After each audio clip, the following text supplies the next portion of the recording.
I think one of the things that we have to remember here in these stories is just the ways in which every piece of this, whether you are coming from a vulnerable place where no one is seeing and people think they can exploit you, or you're coming from a place that begins of prominence and civic presence, that the stakes are tremendously high. And this brings me to our third and final Freedom from Fear Award winner, Aby Raju, who, with his colleague and champion Saket Soni, have gone through a remarkable journey themselves. And what seems to me, Antonella has lived, and you are still trying to hold on and redefine, in a sense, what it means to have an American dream.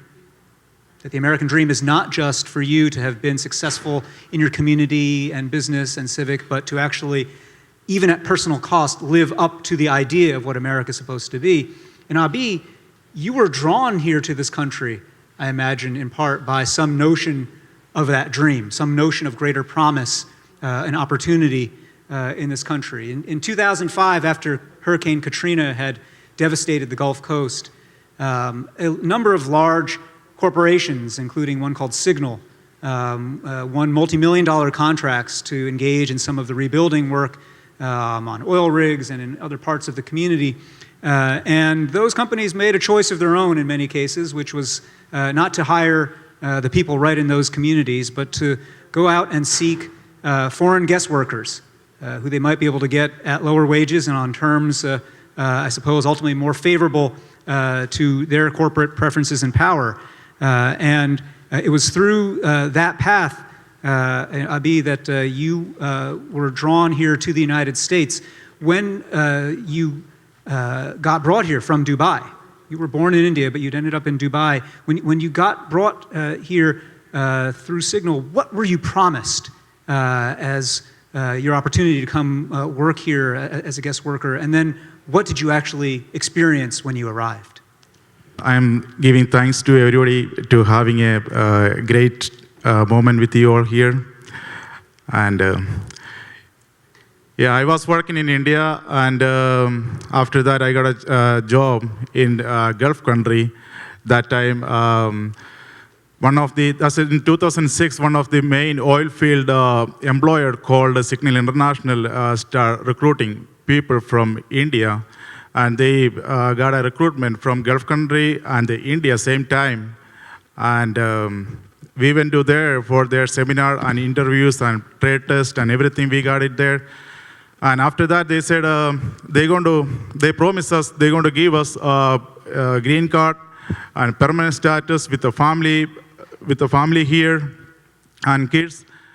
So they said all these things we got to pay $20,000 US for that recruitment. That's the service charge. That's a lot of money. As my field, I'm a welder, I'm a construction worker, and if I'm going to work in India, I barely make $100 in whole month. So that's a big lot of money. Then. And and also I think that's one of the main company in India. The USA. So if that's a wonderful chance. So my relatives, my friends, and my families, they all said they helped me to gather all the money, and I gave that money to them, and we came here. Almost 550 people, 50 workers from India came in here, and the first thing we got here when see that there's a small steel fencing covered by a steel fencing and almost 20 feet high all around the gate and security guards inside. There's a few containers or trailer houses. And the one trailer house, they said they forced us, like 24 people got to stay in one trailer house, and there's 2 toilets for 24 people. There's bunker beds inside, and when we came in there, they said, go grab your stuff and get lined in there. And after that, they put the number for everyone. And that number they're going to place it and stick it in the bunker bed. So we got to go there and live in there. And I still remember I got number 100. So then I went to there, my number, follow my number, and I started living there. And then we got a food, very bad food, like we never see. They said, that's your food. And we don't have any drinking water there. We got to drink the tap water. Then we asking for our better conditions, living conditions there. Every time we asking to them, they start retaliation or they start threatening us. And one day we got a meeting there with a company person. His name John Santos from the management department. And he come to hold a big meeting there, and we said, you promised there and all the living conditions and the food and everything, but nothing here. And what about our status here in this country? And they said, now we got only 9 months visa, and then after that we don't know, you got to go back or something, whatever. We don't care. And we were amazed, that's a lot of money we paid. We lost our houses and all the things, and we are in big debt in India. We can go back in there, and they said we don't care. And after that, he said, if you want to stay in this country, you got to shut your mouth and stay here. And that's what they said. You decided actually to quietly and behind the scenes organize some of your fellow workers. Describe for me that decision. And how you came to it, and then what began to happen as you began to organize your fellow workers. Yeah, for that, I want to tell you the couple of incidents. One is the half of the Indians was in their Mississippi facility, and half of the Indians was in their Texas facility. So I was in Texas men camp, and the Mississippi men camp in 2008. They got the armed forces and the immigration people and agents, and they all came in one night and pick up the people from their bed and lock in the room. That was the key leaders start organizing the people there. So they just noticed that people, and with the help of immigration, they pick up that people from their sleeping bed and put in their locked in a room. And after that, one of that guy, his name Sabulal, he tried to commit a suicide, and he cut his wrist. And that was a big issue. Suddenly, all the people, all the workers in the camp started standing together and raised their voice against that, all the forced deportation, and they took him to the hospital after that. And after that, all the, Mr. Saket Soni and all the medias, they called the police, and they come with all the police, and they stop all the forced deportation right there. And after that was the first issue. Then after that, we got another incident in the Texas men camp. When we are working there, we are with the company. One of my friend, and when he went to somewhere, and the immigration took him to the jail for all week.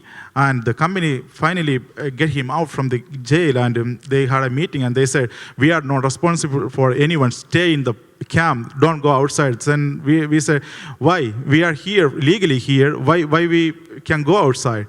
If we are legally here, why the immigration committee took us? And they said, we don't have any answer right now. You stay and work here. And so we think, like, even we are with the employer, we are like a kind of undocumented people or something like that. Otherwise, nobody going to take us to the jail. So we think the companies are actually still cheating us. They don't going to do their promises anymore. So that's why we held a lot of secrets meetings in there. And after that, we finalized. We got a big decision. We contact with Sake Sony, and they come to with the lawyers in there. And the lawyers, actually, the people were from different country. Even they don't speak English here, and they don't know what are the rules are here. We don't know what are the rights for us here.